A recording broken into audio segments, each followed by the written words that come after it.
Welcome to Positive Disintegration, a path to authenticity.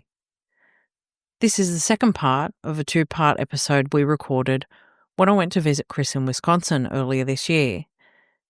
In this part of the conversation, B. Mayhew and Pamela Ryan join us, and we continue chatting live together. Again, this is a holiday special, so I'm not going to tell you what we talked about.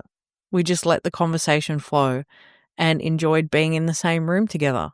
So I hope you have as much fun listening to this as I had visiting with my friends and recording.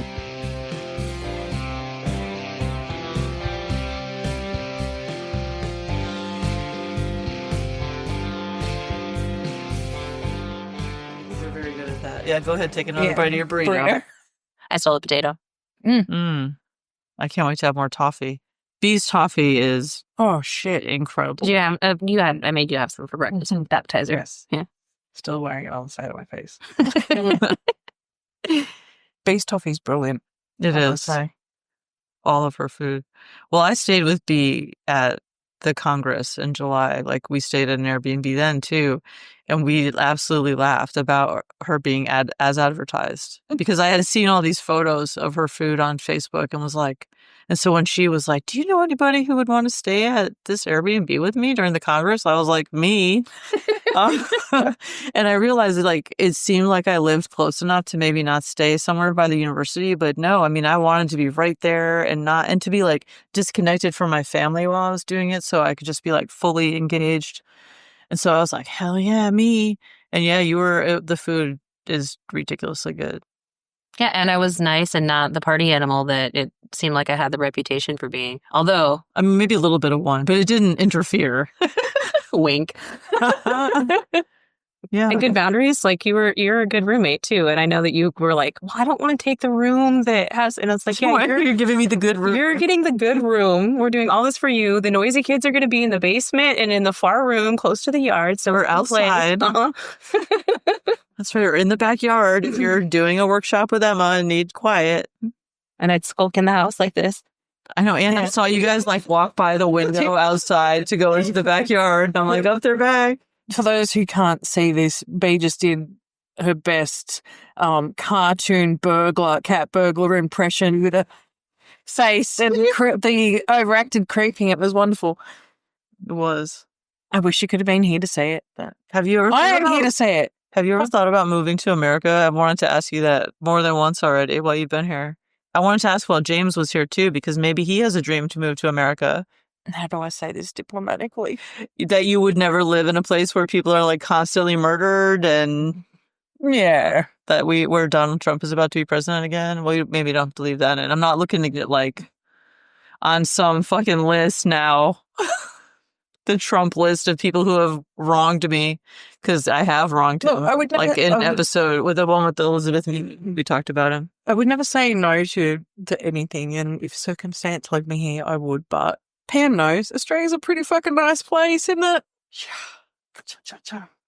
It seems like the government's conservative, but people get to do pretty much. People get to be people. It's still personal. It's still personal. Yeah, it's personal. Oh. That's interesting. That makes me so curious to go soon. Yeah. And I moved near the beach and... I know. Well, so what you're saying is that we need to just move to Australia. And look, I was very curious about the snow. I must admit, it's been a nice adventure, but on the daily, nah. Yeah, it is cold. At least I know how to handle the old heat waves and stuff. No, it's nice. This was great to get away to see you guys, but I don't know. I'm kind of attached to my little. It's fine. I'll continent. See. We'll see about moving there, maybe. And my cat. Yes, Pam's making cat noises in the corner. Yes, my little baby. Well, I commit to staying in America for the rest of Michael's life. That's how I see it. I will be here until he is not here anymore, and then we'll look at the next adventure.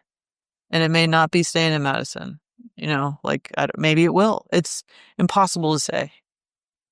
But that's fine with me. I'm just living for today and maybe like tomorrow and next week. But well, we have to have some planning. Yeah. Fortnightly planning's fine. That works for me. But I'm not stressed about the future anymore, and what a relief that is. How much of my life did I waste fucking worrying about what was going to happen? Too much. And guess who helped me figure out that I had to stop doing that? Michael. Worrying about it doesn't change it anyway, so. Well, it doesn't. Well, exactly. That's the message. Where did I drop that? Was it in something in Cosmic Cheer Spot? Someone posted something and I dropped a comment saying, as it says in the Hovermile, you can lose a shitload of sleep, staying awake all night, worrying about something, and nothing will change, except you'll be tired in the morning. So stop worrying and go the fuck to sleep. That was in Squad. Definitely. I remember that. I can't remember what prompted it, but it's a good message. Yeah. I sometimes think that if I worry about it enough, I might just find a new way to get through the worry. And that's where you dive into some water where it's like, oh, is this rumination or am I brainstorming or am I, like what? Realizing when it stops being productive or constructive is a part that's gotten easier for me. But like, I realize I'm never going to stop overthinking. I'm going to rattle things around in my brain and roll around in the mud until I'm satisfied. But I'm happier doing it. So like a pig in shit versus just like constantly gnawing at something. It's like, I'm going to roll around with it and then take a nap and then we'll see what's what. And the worry is still there, but rolling around with it feels a lot more fun than letting it gnaw at me. I feel like we should say that you know us because like you were I think we should let you tell your story now for this podcast. And then like when we're done with this recording, we can then record with us like to kick off a Cosmic Cheer Squad episode and then cut in like what we've been talking about now with B and figure out a way to like do that.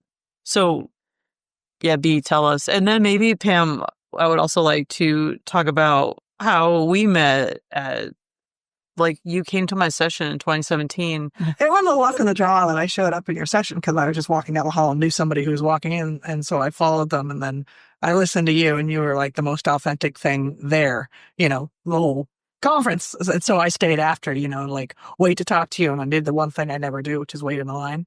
And so I was like, oh my God, there are like 6 people lined up. Yeah, it was like a shock to me. 12 years, It's like, oh. So I was going into full panic, like I gotta get outside. There's a line. And the next thing we know, please relocate to the seat. Oh, you may as well just keep fucking, and then I'll do what I normally do and Frankenstein the fucking shit out of the sound file and it'll be fine. Well, anyway. Pull up a chair, Pam. So I was just there, to stay after. Once I always go anywhere. I'll go anywhere once. But, it's like, oh gosh, this is someone we're staying for. I have to say, like, it was my first time presenting at Saying, and I had never had that experience of so many people wanting to talk after a session, and especially like one where when it started, I was like crying. I was like tearful because I was so overwhelmed and stressed. Like I hadn't been able to sleep. I was in such a bad state. Like I was a total wreck. I was so dysregulated, and I had to do this. And like I'm like, okay, well now I have to do this session though. And so, but I did manage to like pull my shit together and do it.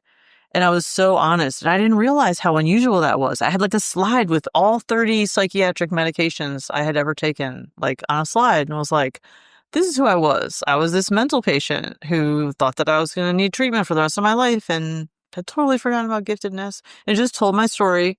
But like, it was a terrible presentation. I actually have an audio recording of it. And it is just, I can't even listen to it. It's so brutal. But it's so relieving. Like you can hear a presenter, Right. It's kind of the difference between falling in love and hiring a prostitute. Oh my God.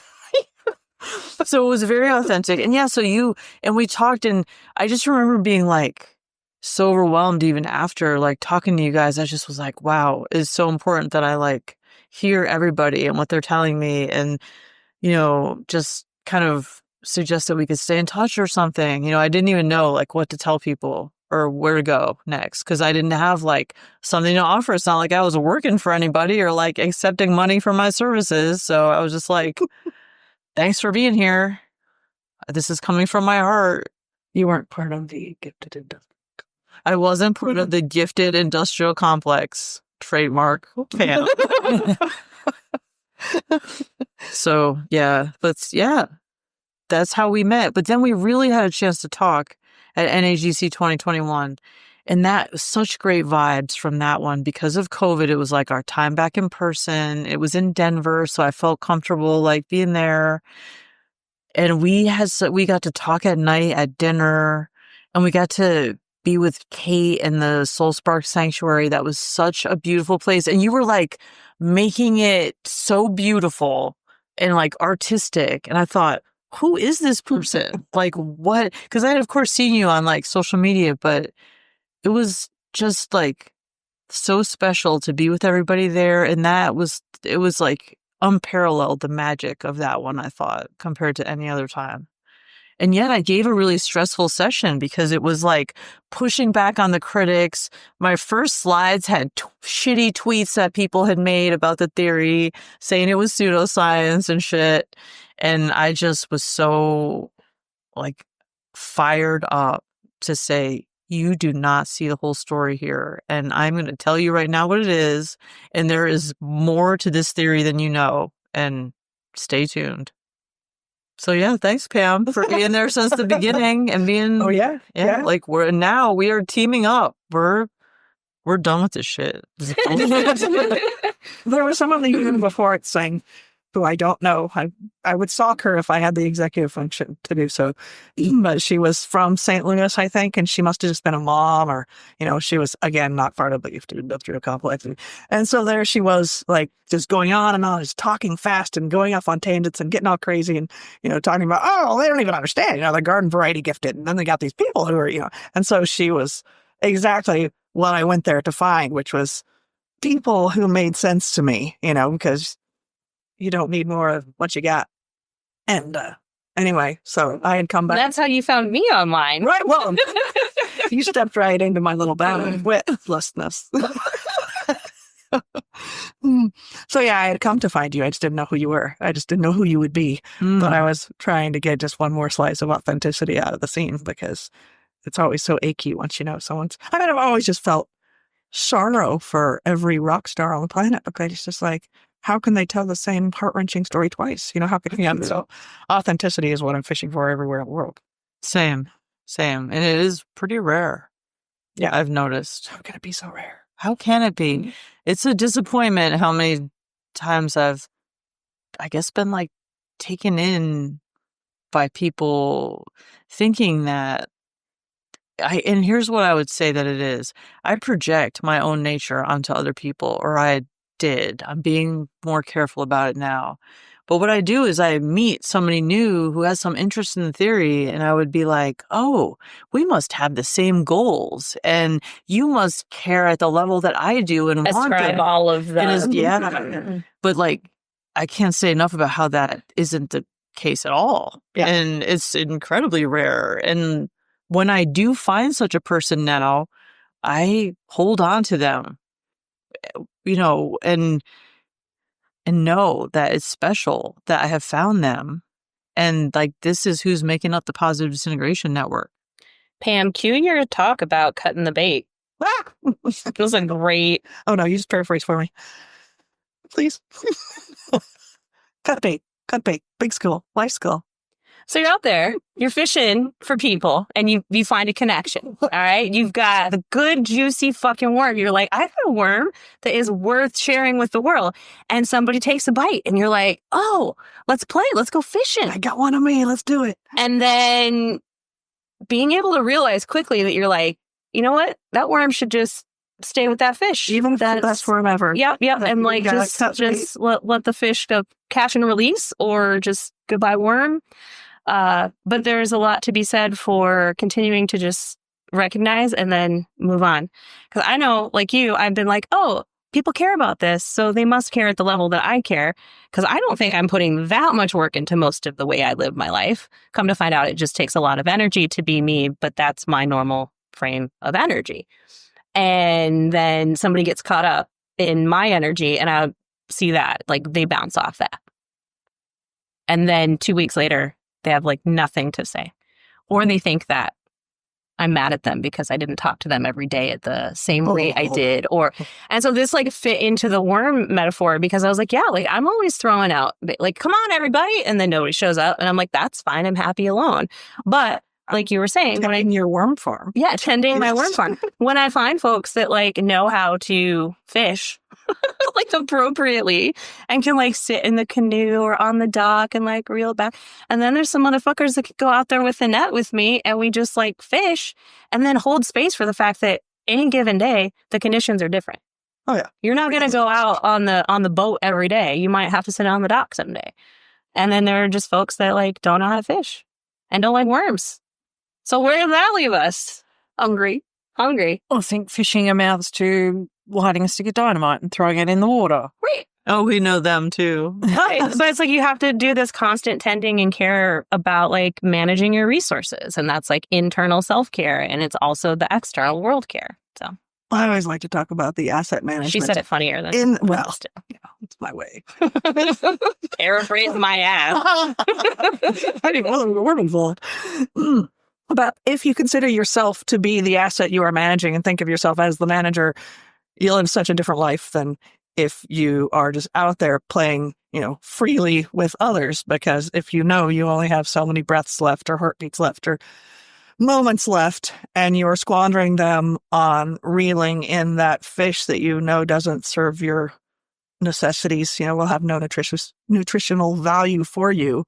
That's the cut bait factor is that you will actually squander precious time and energy you don't have then to spend on other things that would benefit you, and thus you could be more to benefit others. Right. I mean, because when you're starving, you can't go out and, help do the other things. So that fish that you catch has to sustain you so you can sustain all the others who depend on you. Yeah, well said. That's right. And so that's what I was thinking is that once you realize that, like, don't stop putting effort into relationships that you can see. Once you see clearly, like, you have to accept reality and move on. It's not going to get better.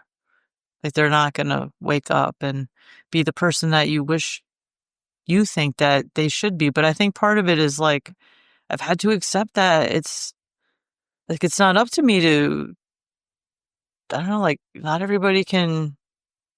I'm trying to think about how I want to say this. Because for me, I'm specifically thinking about, like, because you guys are talking from more of like a social perspective, I think, for the most part. And I get like really disappointed by people's work, especially the career aspect of it. Yeah, Absolutely. like the scholarly kind of professional aspect of it, like, and especially the professional people who are charging clients and who are therapists and are ethically suspect. I find that extremely troubling, and I am not sorry to admit that. And once I see clearly that once I see their red flags, whoa, it's best to like disengage, in my opinion. Like I won't, like, I'm really taking a step back from social media because I like will not validate or affirm people whose work I don't think is worthwhile or worse, harmful. Well, everybody's peddling their own wares, right? And, we all presume that we're all carrying the same lines of product, and we're not at all. And so it's like, as soon as you realize somebody's, whatever they're peddling is not to your taste, it's ethically necessary to step away. That's exactly right. Yes. So that's what it is. But yeah, all this stuff is connected. And this is making me think about you, B. Like, we are sitting here with you right now because a friend clued you in to our work at a time of like crisis in your life. Yeah, I was having, I had just gotten back on social media and was like chronicling my very public breakdown, but also like in this sort of juicy, positive way. And like, yeah, I'm sharing this with you all not because I need your sympathy or whatever, but like, this is a very real thing and you can get to the other side. And, I don't want to tear down the organization I'm working for and I don't want to do this, but like, I need an outlet and this is beyond blah, blah, blah. And a woman I know from town who I've never even hung out with, it was just like a person about town, used to be a guest at my restaurant, just kind of slipped in, and she'd recommended some books. And this is also related because I was in an acute PTSD, like, break. Like, it was taking all of my energy just to like get up and go and not lose my shit all the time. And so like writing on Facebook to like the void, but to this public that like, and friends that I used to interact with a lot. But people kept suggesting trauma books. And I was like, the last thing I want to do right now is read more about what the fuck I'm going through. I know what I'm going through. I need something to like break through this. I wasn't saying that online, but I was just like, yeah, thanks for the, another Bessel van der Kolk. Like, I don't need more of that. I read those. Right. But then people would be like, well, maybe you're just in denial that you need, and I'm like, I'm going to go read some fiction and do some yoga nidra and move on. But then like a week later, this friend said, hey, like buried in a comment of a comment, hey, you might vibe with this. It's positive disintegration, linked to your website. And I was like, zoom, immediately. And then, like scan the thing, read the stuff. And then I find the latest podcast, which was episode 39 with Dr. Joy Lawrence, and listening to your voices and hearing all these words come together. All of this, I was probably listening at 1.5 plus speed, but it was just like, I was jotting things down furiously on this piece of paper. Like, I've never heard it put together like this. This is what I've been thinking. This is, and I'm like laying in bed. And I've also been like nonverbal for 3 days. Like everyone's kind of waiting on me hand and foot, and then also being like, whoa, B never breaks down. And I was honestly living it up. I mean, I didn't feel great, but I'm like, I'm going to let this happen. I'm going to let people take care of me, which was also a big part of healing. And I just like I listened to that episode probably 4 times in a row.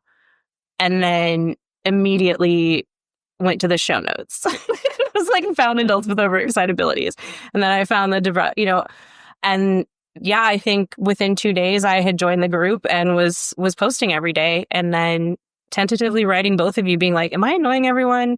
But not in a like, I hope I'm not being annoying. I was just like, hi, I found you. I wish I could give back all the money that I ever gave to anybody about anything, because I found like this answer that makes so much sense. And gosh, golly, bye. Okay, like tone it down just a little bit, but like overexcitable, things that are painful. And and then I just let loose, because you both probably had so much going on in your life and I wasn't causing any problems. That you just let me settle in. And then went so far as to both say in different ways, like, thank you for breathing life into this community, or it's so nice to have you, or thank you for, and then will you be my mod, and will you do that? And I was like, oh. And then I'd offered to volunteer.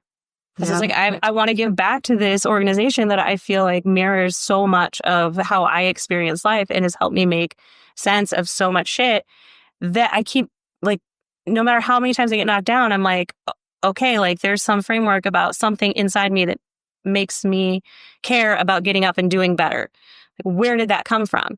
And so learning about the theory kind of gave me at least some point of reference for, there's this third factor, there's intuition, and then as I learned more and more and more and got to talk to you more and more and more, I was like, this is so cool. And then I just started inviting you all to everything and seeing if you wanted to come, and then you said yes, and now we're all here and we're friends. Yeah. And we're launching Cosmic Cheer Squad together. We're launching Cosmic Cheer Squad. And you created this group, and was it August? It was in, early August. August, right. So, yeah. It was like shortly after DAFCON. Right. I had like I rode the wave. I came back into like other communities and was like, something feels off. I've been wanting something different.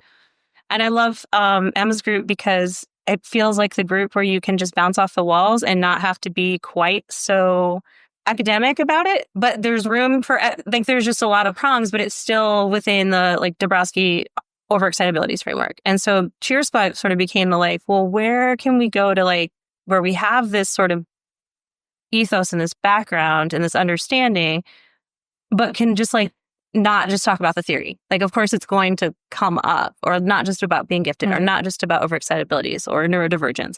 All of these things are parts of us, but like, where do we take that and step it and like move out of, again, like further out of the pathology paradigm, further out of this diagnostic, am I this way because? It's like, okay, we're awesome. What the fuck do we do now? Because like you were saying earlier, it's like we're trailblazing, we're cutting these blocks as we're like laying out the road. And to have other people who are out here like with different skills, bringing in the bricks and putting up plants and making artwork and cooking food and making sense of things, and like all together. Fuck yeah, squad.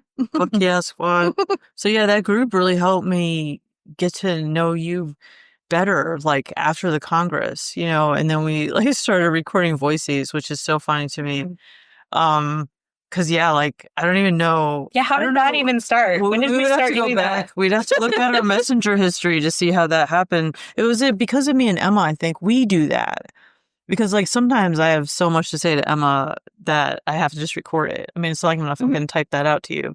So that's what happened. And so I was like, me and Emma do voices. I'm just going to record this for you. And then we were like, oh, this is the way. And then I went through the voicey period where I'm like, I don't know what was happening, but I've only been working overtime or something, and my hands were starting to hurt. Oh, that's right. Because I've been doing so much at work, and that like you're using the mouse and the keyboard. I'm like, I can't type anymore, so I'm just going to send voices because, yeah, my joints are just fucked. Sorry. So yeah, then we got in a habit, and I'm like, actually, this is a lot easier. And then B was sending me like morning walk voices and stuff, and that was like, I'm like, yeah, this is a cool rhythm to get into. Yeah, they're great.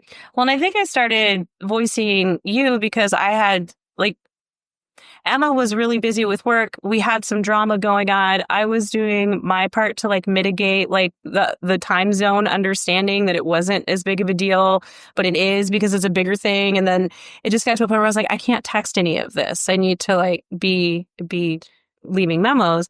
But the Australian posse is definitely, those were the people that I started the voicey thing with.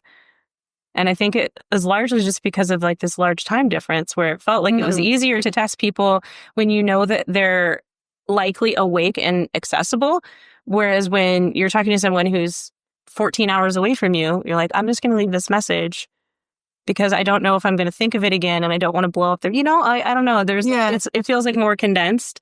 It is more condensed and you get more in, and it's only one on the phone. Whereas sometimes, I love you guys and all, but there'll be times in the middle of the fucking night where next to me on the bedside table is boom, boom. Well, why would you have it on vibrate? Like, why do you not have it on sleep mode or do not disturb? I do. Sometimes I try to do that, but then like other times you're like, well, what if it's a family on vibrate? Well, holy shit! I wouldn't be doing it. Right. What if it's something from the family? Like we've got 6 aging parents to think about. Oh, I'm sorry. I'm the kind of rude person who is willing to take my chances in the middle of the night and prioritize my sleep. I'm not, because if it's like, because I've got a grandfather who's like 94. So what if it's your grandfather, or like my uncle's been in and out of hospital, my stepmother has not been well. So it's like it could be at any moment one of those things. I keep blame. But I know my ear knows the difference, even in half sleep, the difference between that of just a message and if the phone actually starts ringing, like it will do a different pattern. So, but it's all right. Like most of the time. Well, it makes me, because I will sometimes interject and be like, hey, gang, let's talk over here on this group chat so that Emma's phone isn't blowing up. Or like, hey, stop talking to Chris on that profile. We need to include Chris on this profile. And I feel like because it's just social media secretary, which is funny because like I'm not somebody who's not on social media to be an influencer, to, none of that. It's just I'm very attentive online. Like I have the executive function to be the kind of stalker that you need. But then I don't want to if somebody needs me to do something. I only pay attention when I'm like doing what I do. I can't define that. It just happens. And then the pieces sort of magnetize like little, and then I'm like, oh, those all go together. Here's the lifeguard in the oceans of social media. The lifeguard in the buoy. And you should know that after a certain amount of messages, it stops buzzing anyway because it just goes 9+ messages. Oh, nice. So the most you have to worry about is 9 things. It's fine. Okay. I can deal with that. It's really important, I think, to know what people's like communication thresholds are, though. Like there's... Agreed. Especially if you're someone who doesn't do not disturb. Like I have no notifications on my phone ever. I get no sound notifications. They're all Oh, Like if I hear my phone ring, I'm like, oh my, what happened? No, my phone is it's on silent Yeah. mode always. Yep. Yes. But I don't get any buzzes. I don't get any dings. Overnight, I get a lot of like, oh, I'm sorry I've been bothering you. And I was like, You're not bothering me. Right up until I look at my phone, I'm always in the 70s. Until I look at my phone. And then boom, new century. That's new right. century. Woo. So I don't even have it on noise unless like I'm absolutely waiting on something and I might Yes, maybe if it's important. But I'm Gen X. We generally just leave it on silent permanently, don't we? We do. We do. Do you know there are people who talk on the phone while they're driving? I've been with them. That's weird to me. You're a talker on the phone when you're driving. I talk with a lot of people do that. I don't though. Well, like just I don't feel like you're actually holding the phone up. Don't have the attention. All of the above. I get so stressed out in cars, but I know that's my own weird story. But like I'll be in the middle of a conversation with someone and I'll have a friend just like pull the phone out and be like, oh yeah, blah blah blah blah blah. And I'm like, you're talking to me right now and you're talking on the phone and you're driving. What's going to happen? Yeah, that is not good. Well, I always live in Thank you. wilderness. I'm not. There are people. Yeah. You will get that's swiftly different. booked if you don't use hands free. I don't know what it's like here, but you like immediate ticket. Well, here is state by state, I think. But they will ticket you certainly if. Well, now there's you're cute.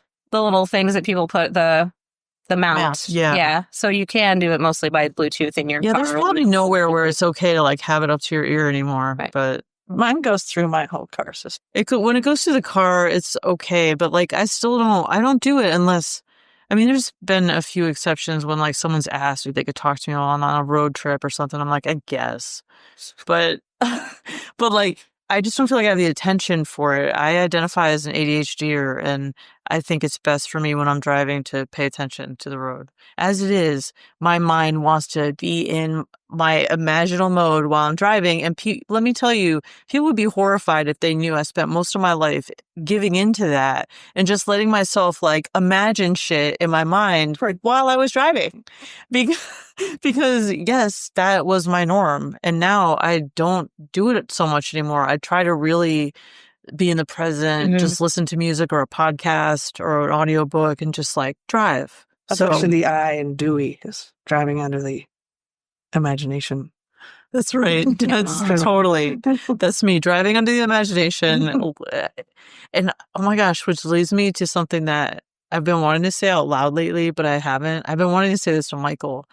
It's interesting to me that I realized recently that like I've always found my mind so entertaining that I didn't want to like watch movies and stuff. And that's what I was thinking yesterday with James. He kept asking me like, have you seen this movie? Have you seen that movie? Like, what do you think? And I'm like, I haven't seen anything. Like, I'm so tuned out from pop culture. Like, I never say yes hardly when people ask me. And yet when The Simpsons comes up, I always know that because that was like a special interest. So if you're asking me about like my special interest shit, I'll be able to answer yes. But anyway, it's because like there's so much going on in my own mind and it's like so rich and like fruitful for me. And I love to write that like, that's, I think, why I've been so tuned out. What's going on in your head is often way more interesting than what's going on around you, which is not to say that like movies aren't great and people aren't great. But exactly. I have this problem playing board games. Like I like movies, but I suffer the same sort of like, have you seen this? And I'm like,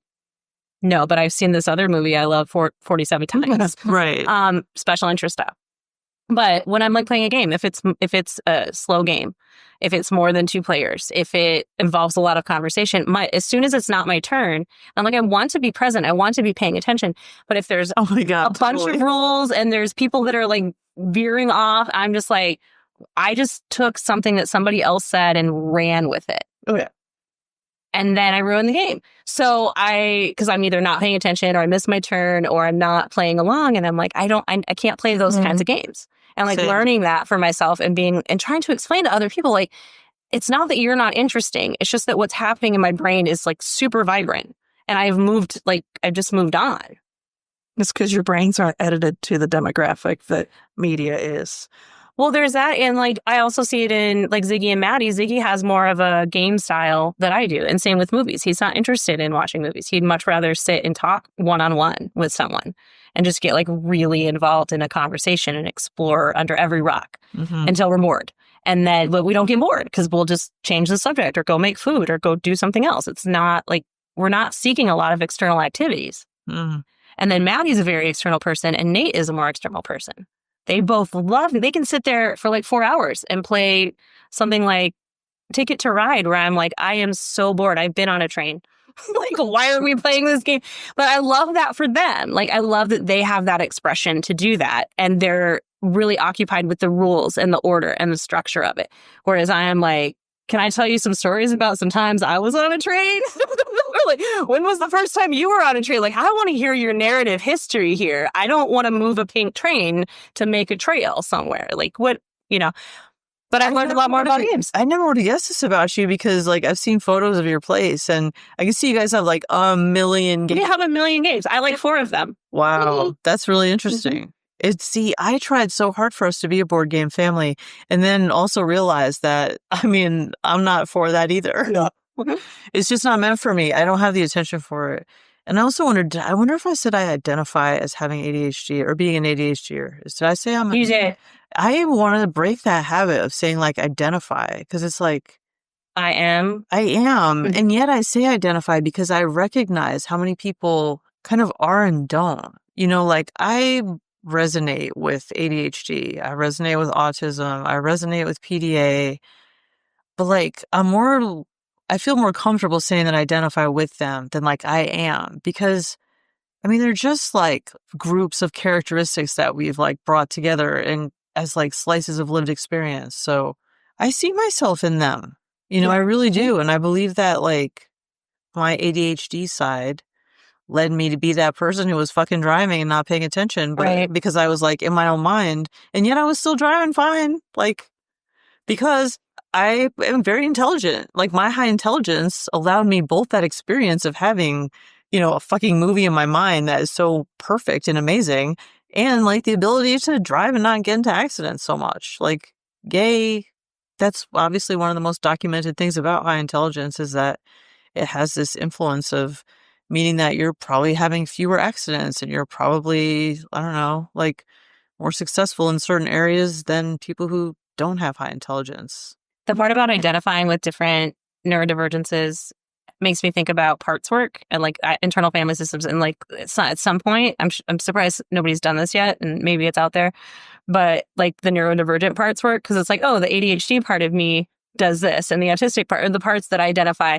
So like all these people live inside me that have different expressions at different times. And it's like, oh, well, this part of me comes up in these ways, in these circumstances. So it's like, if I'm playing a game, I can't focus. But if it's this kind of game, this. So I'm just kind of like envisioning this like mashup of parts work and then like recognizing neurodivergences and then how that identity actually just expands to become like a wholly integrated person that can move through and identify what they're doing, how they're doing it cognizantly and lovingly and thoroughly. Or, not thoroughly. Because the work continues. How thorough can we be? Well, it's been so nice for us to talk like this. Wow.